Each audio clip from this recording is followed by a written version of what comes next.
Hey everyone, this is Joseph from More Than Friends. I'm excited because this is our first video review. We will be doing more of these in the future. Today, we will be looking at Monster Hunter World. Please enjoy. Ever since the announcement of Monster Hunter World at E3 2017, fans have been eagerly awaiting the return of the series to home consoles.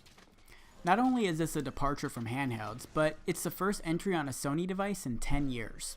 Even more noteworthy is the fact that it's the first entry on a Microsoft platform. Monster Hunter has had a relationship with Nintendo for some time now, but due to the limitations of the 3DS, the games have always felt limited, at least from a technical standpoint. This is why fans have been so excited for a true entry in the series. The gameplay in Monster Hunter has been notoriously difficult with a steep learning curve. Because of this, some players have complained about the difficulty. I even quit playing after my initial attempt. It seems like developer Capcom was made aware of this, because Monster Hunter World is the most accessible entry to date. Nearly everything has been expanded and improved upon, from the production value to slight mechanical adjustments. One of the biggest areas of confusion in older Monster Hunter games has been the lack of in-depth weapon tutorials. In this game, Capcom did a much better job of explaining the mechanics of each of the 14 weapons, even going so far as to include little videos for further elaboration. There are weapons for many playstyles, from axes for slow and methodical players, and bows for players who like to attack from a distance, to even a simple sword and shield for newcomers. The improvements don't just stop there though. Gone is the confusion of trying to locate the targeted monster thanks to a handy tracker bug that reveals its location. By the same token, a monster's location will remain on the map, eliminating the need for a paintball to track its whereabouts. Even the removal of loading screens between areas has been implemented, bringing the immersion to a new level and alleviating some frustration. At its core, this is an RPG, but unlike most games of that genre, the hunters themselves aren't leveled up, but rather the gear. In addition, the game feels like an MMO, but in a much more condensed, accessible way.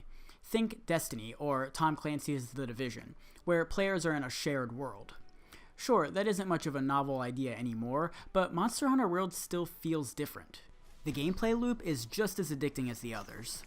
Kill a giant monster to acquire resources, to craft better gear, to kill bigger, badder monsters. It's a simple premise, but don't be fooled, Monster Hunter World is shrouded in complexity.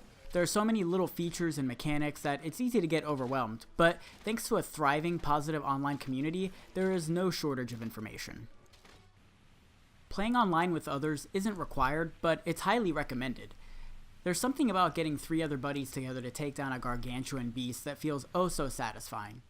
What's even better is having a group that complements one another with equipment usage. One member could be the designated healer, but use a slow, heavy weapon, while another member could be in charge of traps and bombs. There's a setup for nearly every playstyle. While slaying monsters is necessary to craft equipment, there are also items that can be made by simply exploring the environments. Every so often, I would pay a visit to each of the areas to gather resources to make health potions, traps, and items to manage stamina. This is just one example where Monster Hunter World shows its complexity. Nearly every item can be combined with another, and depending on preference, item farming may need to be done more frequently. Players hunting the Rathian will know the struggle of looking for materials to make antidotes to cure poison. Upon completion of the main story, I had clocked in just under 50 hours, which, by Monster Hunter standards, is pretty low. The game is so engaging and immersive that I would have bet money that I was only around the 25-hour mark when the credits rolled. As for the story itself, though, it's quite laughable. I wasn't expecting an amazing narrative, but I felt perplexed with the quality of the plot and the characters. After a while, I found myself mashing buttons to skip the cutscenes, but to no avail since they can't be skipped. Although suffering through the horrendous lip syncing and voice acting was bad, it was easy to shrug off due to the near-perfect gameplay. Without the hardware limitations of the 3DS, Capcom was able to create some of the most stunningly beautiful environments I have ever seen. It's nice to know the artists were able to get closer to their vision by finally being able to develop for current-gen consoles. These areas range from breathtaking rainforests, deserts, and my personal favorite, a coral barrier reef. The colors are magnificent, and at times, looking at the beauty made me forget I was playing a game about murdering dinosaurs. Even more impressive is that these areas are dense with multiple floors, making it hard to distinguish this from an open-world game. Within these gorgeous landscapes are the creatures that inhabit them, and they are the definite stars of the show. Sure, the game starts with the traditional T-Rex we all know and love, but the monster variety quickly becomes just as dense as the mechanics that surround it. Many of the beasts are hybrids, like the Paolumu, a mix between a bat and a lizard. Some of the hybrids resemble chickens, while others feel like hard-shelled bugs. If a chicken dragon doesn't seem deadly, just wait till you're in its sights and can't get away. These creatures aren't just visually impressive, but their traversal and movement further exemplifies the usage of the hardware.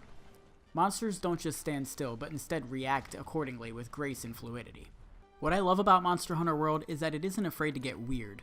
A game seemingly about hunting monsters throws in cat companions that cook food, silly little dance gestures, and even a pet pig that can be dressed in costumes. It's nice to balance the seriousness of killing a giant dragon with splashes of silliness.